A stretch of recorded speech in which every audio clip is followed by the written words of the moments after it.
हमारी दुनिया अजीबोगरीब चीजों से भरी पड़ी है, पर गूगल मैप्स और स्ट्रीट व्यू से पहले वो चीजें लोगों की नजरों से परे रह जाती थी। पर गूगल ने पृथ्वी के एक बड़े हिस्से का सटीक नक्शा तैयार कर लिया है और हम उन चौंका देने वाली चीजों को कहीं से भी कभी भी देख सकते हैं। तो चलिए शुरू करते हैं बिना देर किए। गूगल मैप पर मौजूद अजीब चीजों की बात शुरू करने के लिए पिट्सबर्ग पेंसिल्वेनिया के सैमसोनिया वे से बेहतर जगह क्या होगी। साल 2008 में गूगल मैप स्ट्रीट व्यू के लिए सबसे पहली तस्वीरें खींचे जाने के लिए इस गली के लोगों ने खूब तैयारी की थी।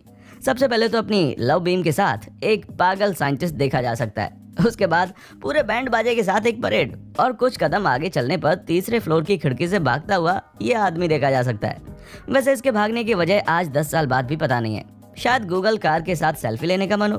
गूगल मैप्स पर अब ज्यादा डिटेल्स नहीं दिखाई जाती, इसलिए इस सड़क जैसे शानदार नजारों का दिखना मुश्किल है। अब चलते हैं कनेक्टिकट, जहां गूगल मैप पर दो आदमी सर पर सेब रखकर निशाना लगाने वाली विलियम टेल की मशहूर ट्रिक दोहराते हुए नजर आ रहे हैं। वैसे आपको चिंता हो तो बता दें कि इस ट्रिक में कोई घायल नहीं हुआ था भाई। घटना वायरल होने के बाद जब मीडिया ने उन दोनों को ढूंढा तो उन्होंने बताया कि असल में कोई तीर नहीं चलाया गया, वे तो बस यूं ही गूगल कार को आता हुआ देखकर पोज मारने लगे थे। गूगल मैप पर सिर्फ अच्छी या मजेदार चीजें ही नहीं दिखती। जैसे साल 2010 में आर्कनसस के शेरवुड में गूगल कार द्वारा फिल्माया गया ये जलता हुआ घर और इसे बुझाने में जुटे फायर फाइटर्स। इसी तरह साल 2010 में गूगल कार ने रियो डी जेनेरो में इस जलती हुई वैन को कैद किया। पास खड़े लोग भी इस आगजनी को देखकर स्तब्ध नजर आ रहे थे, खासकर ये बिना शर्ट वाला बंदा जो मानो कह रहा हो, अरे यार फिर आग लग गई। हैरानी की बात नहीं कि स्ट्रीट व्यू का सबसे अजीब दृश्य नजर आता है टोक्यो में। जरा तमागावा एक्विडक्ट ग्रीनवे पर टहलते हुए इन कबूतर जैसे लोगों को देखिए। इन कबूतरों से इंसान को गॉडजिला जैसा खतरा तो नहीं है, पर सच और भी ज्यादा डरावना है। दरअसल असल में ये पब्लिसिटी के भूखे ब्लॉगर्स का एक झुंड है। विक्टोरिया ब्रिटिश कोलंबिया में जानवर के मुखौटा वाला एक विचित्र प्राणी पाया जाता है। जैसे इतना काफी नहीं था, सो ये हाथ में केला लेकर प्लास्टिक के फ्लेमिंगोस से घिरा सड़क किनारे आराम से बैठकर मजे ले रहा है। खैर, घोड़ा बनकर थोड़ी बहुत मस्ती करने में कोई बुराई भी नहीं है। ये मजेदार चीज तो गूगल के डाटा सेंटर में ही मौजूद है। स्ट्रीट व्यू आइकन में नजर आने वाला वो पीले रंग का आदमी, बैगमैन कहा जाने वाला ये नन्हा आदमी, सिर्फ एक डिजिटल आइकन नहीं बल्कि लगता है इसे तनख्वाह भी मिलती है। पर ये स्ट्रीट व्यू का इकलौता कैरेक्टर नहीं है। असल जिंदगी में एरिया 51 के नजदीक जाने पर अमेरिकी सरकार आपको गोली मार सकती है, पर गूगल मैप पर ऐसा करते ही बैगमैन स्पेसशिप में सवार हो जाता है। इसी तरह बकिंघम पैलेस जाने पर ये क्वीन एलिजाबेथ 2 में बदल जाता है। हवाई के पास पहुंचने पर ये एक मरमैन और लॉक नेस झील के पास लॉक नेस मॉन्स्टर में बदल जाता है। मतलब नेसी नाम के उस राक्षस की बातें सच निकली, डिजिटल दुनिया में ही सही। नेसी को ढूंढना भले ही मुश्किल हो, पर मॉरिटेनिया के इस बंदरगाह या पोर्ट में खड़ी अपनी फिशिंग बोट ढूंढने के मुकाबले कुछ भी नहीं है। खचाखच भरा ये पोर्ट एक कमर्शियल जगह के बजाय किसी पेट्री डिश जैसा नजर आ रहा है। मैं तो सोच रहा था भाई, इतनी सारी फिशिंग बोट्स होने के बाद भी पानी में मछलियां कैसे बची रह जाती हैं। इसका ठीक उलट नजारा कैलिफोर्निया के मोहावे रेगिस्तान के सन्नाटे में देखा जा सकता है। सड़कों का ये जाल 1950 के दशक में कैलिफोर्निया सिटी नाम के एक नए शहर की योजना के तहत बिछाया गया था, लेकिन पैसों की दिक्कत के चलते यहाँ सिवाय एक जेल के कोई भी इमारत नहीं बन पाई। शहर के दक्षिण पूर्वी हिस्से धीरे धीरे विकसित हो रहे हैं, पर ये सड़कें फिलहाल खाली ही रहने वाली हैं। दूसरे सूखे इलाकों में और भी चौंकाने वाले नजारे देखे जा सकते हैं, जैसे सूडान में फिल्माई गई ये चढ़ती हुई धूल की आंधी। वैसे मैं ऐसी जगह होता तो मेरे मन में वही चल रहा होता जो इस बंदे के मन में चल रहा है, पर शायद मैं अब तक घर में दुबक गया होता। अंटार्कटिका जैसे दूर दराज इलाकों में भी कुदरत की ताकत के करिश्मे को आप देख सकते हैं। खोजकर्ता रॉबर्ट स्कॉट का ये ठिकाना ब्रिटिश अंटार्कटिक अभियान द्वारा 109 साल पहले बनाया गया था, पर बेहद कम तापमान के चलते यहाँ ज्यादातर चीजें आज भी ज्यों की त्यों सुरक्षित हैं। जैसे इन बैट्स और लैंप से लेकर ये फ्रोजन पेंगुइन जो शायद उस दिन के डिनर मेन्यू में रही हो। ऐसा ही एक दूर दराज इलाका है जापान के तट से 9 मील दूर स्थित हशीमा टापू।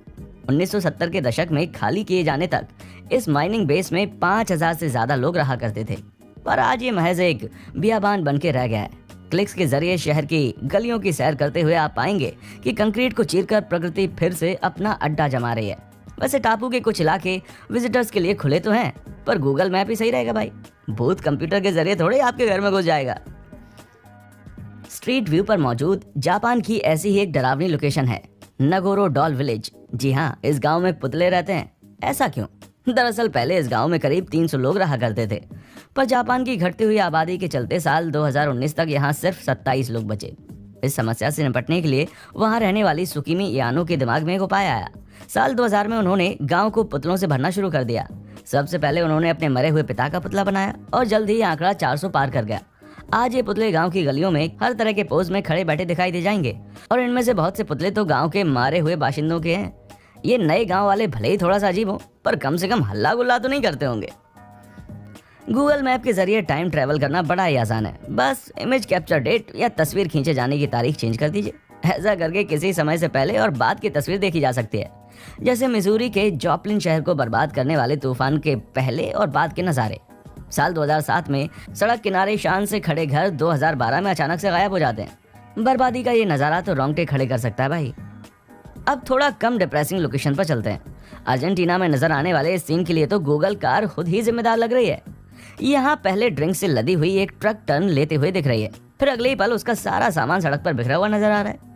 पता नहीं ट्रक वाला तेज कट मारने के चक्कर में खुद पलट गया या उसे गूगल कार ने ठोक दिया, पर इतना तो तय है गूगल का आदमी बेचारे की मदद करने के लिए नहीं रुका, बल्कि सामान कुचलता हुआ आगे निकल गया। इस छोटे हादसे के लिए तो किसी को सजा नहीं हुई, पर दूसरी जगहों पर गूगल के ड्राइवरों को पुलिस ने रोक लिया। यहाँ बेलारूस की सीमा के पास पॉलिश बॉर्डर पेट्रोल द्वारा रोक लिया गया। एक स्ट्रीट व्यू ड्राइवर देखा जा सकता है। वैसे ये सही भी है, क्योंकि बेलारूस में गूगल स्ट्रीट व्यू पर प्रतिबंध है, यानी वो ड्राइवर पूरब की तरफ 2 किलोमीटर और आगे चला जाता तो इससे भी बड़ी मुसीबत में फंस जाता। अच्छा ही हुआ कि रोक लिया गया। अब चलते हैं हंगरी, जहां ये बंदा एकदम सटीक समय पर कैमरे में कैद हो गया। बाद में इसने मीडिया को बताया कि वो पार्टी में ज्यादा पी लेने की वजह से अपनी बाइक पर से लुढ़क गया था। शुक्र है गूगल ने प्राइवेसी इश्यूज की वजह से उसे ब्लर कर दिया, पर मेरा मानना है कि ऐसा प्राइवेसी के चलते नहीं, बल्कि साइकिलिस्ट को और भी शर्मिंदगी से बचाने के लिए किया गया था। पर रोटोउरा न्यूजीलैंड के इस बंदे को ब्लर करने की जरूरत नहीं है, क्योंकि उसने पहले ही डार्थ वेडर मास्क से अपना चेहरा ढक रखा है। फिर भी पता नहीं क्यों गूगल ने इसे ब्लर कर दिया, शायद सिथ लॉर्ड की आरामगाह की लोकेशन को गुप्त रखने के लिए। वैसे ढीला ढाला चोगा और हवाई चप्पल के साथ ये वेडर योद्धा कम कोई हाउसवाइफ ज्यादा लग रहा है। बर्मिंघम इंग्लैंड में फेमस फिक्शनल कैरेक्टर्स के सच होने के और भी ज्यादा सबूत मिले, जैसे इस फर के बाहर खड़ी कई सारी स्कूबी डू की मिस्ट्री मशीन्स। या तो इस घर में स्कूबी का कोई बहुत बड़ा फैन रहता है, या फिर बर्मिंघम भूत प्रेतों से भरा हुआ है, या हो सकता है ये बंदा पीकी ब्लाइंडर से पंगा ले रहा हो। अब दूसरी तरह के कॉस्ट्यूम पर चलते हैं। साउथ अफ्रीका के कार्टनविल में ऑरेंज जंप सूट में जॉगिंग करते हुए इस शख्स को देखिए। कुछ इंटरनेट जासूसों ने दावा किया कि ये एक जेल से भागा हुआ कैदी है, पर रेडिट की तेज नजर आने वाली जनता ने उस आदमी की जैकेट में पीछे CWF या कार्टनविल वर्कफोर्स लिखा देखा और नतीजे पर पहुंचे कि ये आदमी अपने काम पर जाने वाले कपड़े पहनकर दौड़ रहा है। शहर में और भी ढूंढने पर वो आदमी फिर से नजर आया। एक भागा हुआ कैदी लोगों की पेड़ काटने में मदद क्यों कर रहा है भाई? शायद वो यही चाह रहा था कि हम ऐसा ही सोचें। एक अन्य रेडिटर ने यूक्रेन के दोनेत्स्क ओब्लास्ट में एक मिसाइल खोज निकाली जो दागने से रह गई थी। ये साल 1914 में होने वाली दोनेत्स्क एयरपोर्ट की दूसरी लड़ाई का अवशेष है। इर्द गिर्द की तबाही देखकर कहा जा सकता है कि बाकी की मिसाइलें जरूर दागी गई होंगी, और ये सब कुछ देखते हुए मैं इस झुंड को थोड़ा पीछे हटने की सलाह जरूर दूंगा। तबाह हो चुकी जगहों की बात करें तो भला शेरनोबिल से भयानक क्या हो सकता है?